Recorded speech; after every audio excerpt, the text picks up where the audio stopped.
জান্নাত ছাড়া কোনো সফলতা আমরা পেতে চাই না।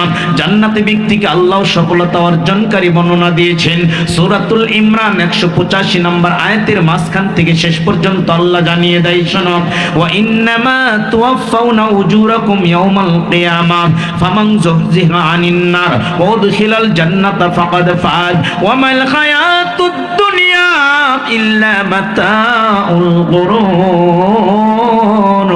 আল্লাহ বললেন, শোনো ও পৃথিবীর মানুষ, যেদিন তোমার দেহ থেকে রূহটা চলে যাবে তার পূর্বেই তো আল্লাহ বলছেন কুল্লু নাফসিন যায়িকাতুল মাউত, প্রত্যেক প্রাণীকে মরতে হবে। এরপরে আল্লাহ বললেন ওয়া ইন্নামা তুওয়াফাউনা উজুরাকুম ইয়াউমাল কিয়ামাহ, কিয়ামতের ময়দানে দুনিয়ার সব বদলা দেওয়া হবে, সব কিছু দেওয়া হবে।